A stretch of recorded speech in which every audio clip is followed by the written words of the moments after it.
Okay, നമ്മൾ അതേ ചോദ്യത്തിലെ മൂന്നാമത്തെ ഒരു ചോദ്യം കിടക്കുന്നുണ്ട്. എന്താണ് അതിന്റെ മൂന്നാമത്തെ ചോദ്യം? Prove that if P B equal to P D, അതായത് പി മുതൽ ബി വരെയുള്ള നീളവും പി മുതൽ ഡി വരെയുള്ള നീളവും ഈക്വൽ ആണെങ്കിൽ then ABDC is an isosceles trapezium. എവിടെ ABDC? ABDC കണ്ടോ, 4 പോയിന്റുകള്. അത് യോജിപ്പിച്ചാൽ നമുക്കൊരു ക്വാഡ്രിലാറ്ററൽ കിട്ടല്ലോ. ആ കിട്ടുന്ന ക്വാഡ്രിലാറ്ററൽ എന്താണെന്ന് പ്രൂവ് ചെയ്യണം? ഐസോസിലസ് ട്രപ്പീസിയം ആണെന്ന് പ്രൂവ് ചെയ്യണം. എന്താണ് ഐസോസിലസ് ട്രപ്പീസിയത്തിന്റെ പ്രത്യേകത? 2 സൈഡുകൾ പാരലൽ ആവുകയും ഓപ്പോസിറ്റ് സൈഡുകൾ പാരലൽ ആവുകയും പാരലൽ അല്ലാത്ത 2 സൈഡുകൾ ഈക്വൽ ആവുകയും ചെയ്യും. അപ്പൊ എന്താണ് നമുക്ക് തന്ന കണ്ടീഷൻ? പി ബി എന്ന് പറഞ്ഞ നീളവും പി ഡി എന്ന് പറഞ്ഞ നീളവും എന്താണ്? ഈക്വൽ ആണ്. അപ്പൊ നോക്കൂ, നേരത്തെ പ്രോബ്ലത്തിൽ നമ്മൾ പഠിച്ചു P A into P B equal to P C into P D. നമുക്ക് ആ ബന്ധം ഒന്ന് ഇവിടെ ബോർഡിൽ എഴുതി നോക്കാം. P A into P B equal to P C into P D. എന്താണ് പറഞ്ഞിരിക്കുന്നത്? പി ബിയുടെ നീളവും പി ഡിയുടെ നീളവും ഈക്വൽ ആണെന്ന് പറഞ്ഞിട്ടുണ്ട്. അപ്പൊ അതാ പി ബി ഇതാ കിടക്കുന്നു, പി ഡി ഇതാ കിടക്കുന്നു. ഇത് രണ്ടുമാണെങ്കിൽ നമുക്കറിയാം 2/2 എന്ന് പറഞ്ഞാൽ 1 ആണ്. അഥവാ ഇത് തമ്മിൽ എന്ത് ചെയ്തു പോകുന്നു? ക്യാൻസൽ ചെയ്തു പോകും. ഇത് പുറത്തും മൾട്ടിപ്ലൈ ചെയ്ത് വന്നിരിക്കുകയാണ്. അപ്പൊ ബാക്കി വരുന്ന റിസൾട്ട് എന്താണ്? P A equal to P C. ആരാ പി എ? ദാ പി മുതൽ എ വരെയുള്ള നീളവും പി മുതൽ സി വരെയുള്ള നീളവും എന്തായിട്ട് മാറുന്നു? ഈക്വൽ ആയിട്ട് മാറുന്നു. അതായത് ഈ 2 നീളങ്ങൾ ഈക്വൽ ആണെങ്കിൽ ഇവിടുന്ന് ഇവിടം വരെയുള്ള നീളവും ഇവിടുന്ന് ഇവിടം വരെയുള്ള നീളവും എന്തായിട്ട് മാറും? ഈക്വൽ ആയിട്ട് മാറും. അതാണ് ഇപ്പൊ തന്നതിൽ നിന്ന് നമുക്ക് കിട്ടിയത്. ഇനി നമ്മളോട് ക്വാഡ്രിലാറ്ററലിനെ കുറിച്ച് പറഞ്ഞിട്ടുണ്ട്. അപ്പൊ നമ്മൾ ക്വാഡ്രിലാറ്ററൽ ഉണ്ടാക്കണം. അപ്പോ ക്വാഡ്രിലാറ്ററൽ ഉണ്ടാക്കാൻ നമ്മൾ ആദ്യം ബി ഡി യോജിപ്പിക്കുക. അതേപോലെ എ സി യോജിപ്പിക്കുക. ഇത് യോജിപ്പിച്ചു കഴിഞ്ഞാൽ നമ്മൾ പ്രൂവ് ചെയ്യേണ്ടത് എ ബി ഡി സി ഒരു ഐസോസിലസ് ട്രപ്പീസിയം ആണെന്ന് പ്രൂവ് ചെയ്യണം. എ ബി ഡി സി ഒരു സൈക്ലിക് ക്വാഡ്രിലാറ്ററൽ ആണല്ലോ. ആർക്കെങ്കിലും സംശയമുണ്ടോ? ഇല്ല. അപ്പൊ എപ്പോഴാണ് സൈക്ലിക് ക്വാഡ്രിലാറ്ററൽ ഐസോസിലസ് ട്രപ്പീസിയം നമ്മൾ സൈക്ലിക് ക്വാഡ്രിലാറ്ററൽ ആണെന്ന് പ്രൂവ് ചെയ്തിട്ടുണ്ട്. പക്ഷേ ഇത് നിങ്ങളോട് സത്യം പറഞ്ഞാൽ തിരിച്ച് പ്രൂവ് ചെയ്യാൻ പറയുകയാണ്. ഈ സൈക്ലിക് ക്വാഡ്രിലാറ്ററൽ എന്താണെന്ന് പ്രൂവ് ചെയ്യണം? ഐസോസിലസ് ട്രപ്പീസിയം ആണെന്ന് പ്രൂവ് ചെയ്യണം. ക്ലിയർ ആയല്ലോ?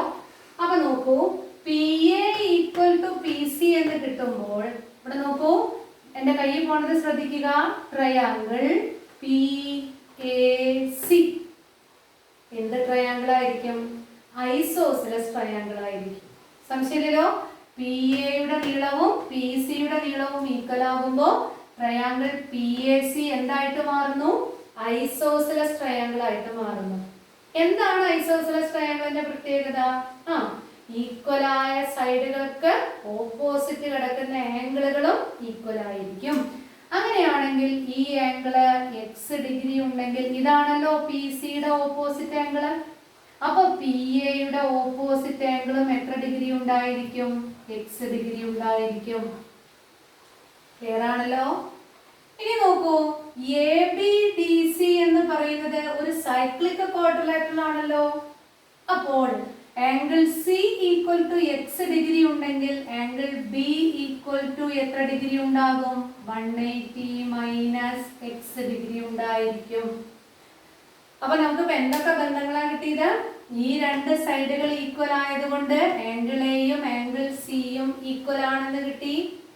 ഇത് സൈക്ലിക് ക്വാഡ്രിലാറ്ററൽ ആയതുകൊണ്ട് ഈ ആംഗിൾ എക്സ് ഡിഗ്രി ഉണ്ടെങ്കിൽ ഇത് എത്ര ഉണ്ടെന്ന് കിട്ടി? 180 മൈനസ് എക്സ് എന്ന് കിട്ടി.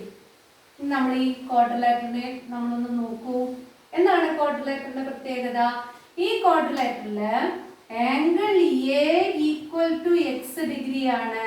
Angle A B D equal to 180 minus X degree ആണ്. ഇതിന്റെ രണ്ടിന്റെയും കൂടെ സം ഒന്ന് കണ്ടു നോക്കൂ.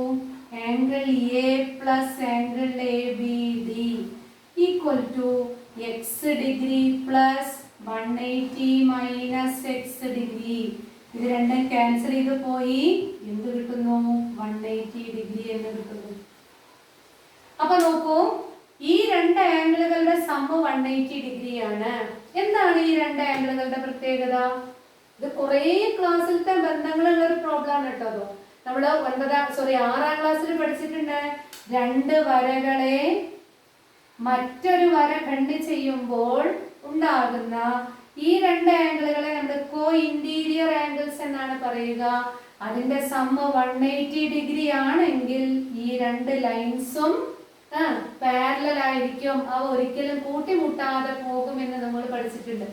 അപ്പൊ നോക്കൂ, ഈ AC എന്ന് പറഞ്ഞ വര, BD എന്ന് പറഞ്ഞ വര, അതിനെ കട്ട് ചെയ്യണ വരയാണ് AB. ആ ABയുടെ വലതുഭാഗത്തും ഈ രണ്ട് വരകളുടെ ഉൾഭാഗത്തും വരുന്ന ഈ ആംഗിളുകളുടെ സം എത്ര കിട്ടി? 180 ഡിഗ്രി കിട്ടി. Therefore we can say that AC parallel to BD. AC എന്ന് പറഞ്ഞ സൈഡും BD എന്ന് പറഞ്ഞ സൈഡും എന്താണ്? പാരലൽ ആണ്. ക്ലിയർ ആണല്ലോ? ഇനി നമുക്ക് ചെയ്യേണ്ടത് ഈ പാരലൽ അല്ലാത്ത രണ്ട് സൈഡുകൾ ഈക്വൽ ആണെന്ന് പ്രൂവ് ചെയ്യണം. അത് ഈക്വൽ ആണെന്ന് നമുക്ക് വളരെ പെട്ടെന്ന് കിട്ടും.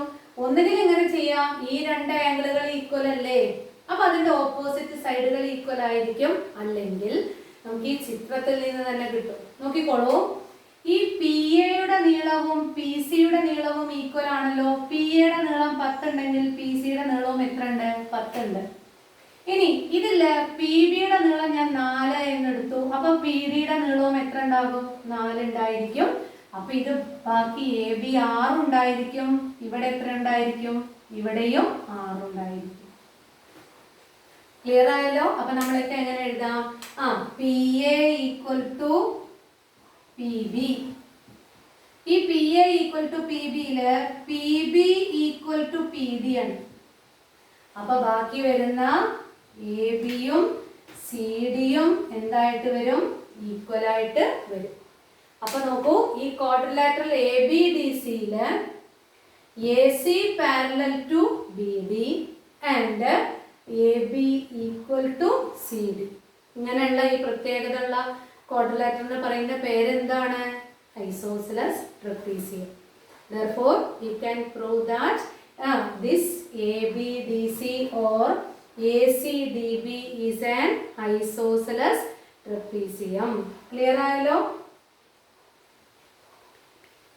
അപ്പോ AC parallel to BD, PA equal to PC എന്ന് കിട്ടി.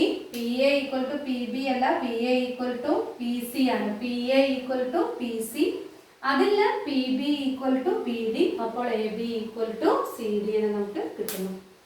അപ്പോൾ ഈ 3 കേസുകൾ, ആ മൂന്നാമത്തെ കേസിന്റെ മറ്റൊരു സന്ദർഭം വളരെ നന്നായിട്ട് സമയമെടുത്ത് പഠിക്കുക.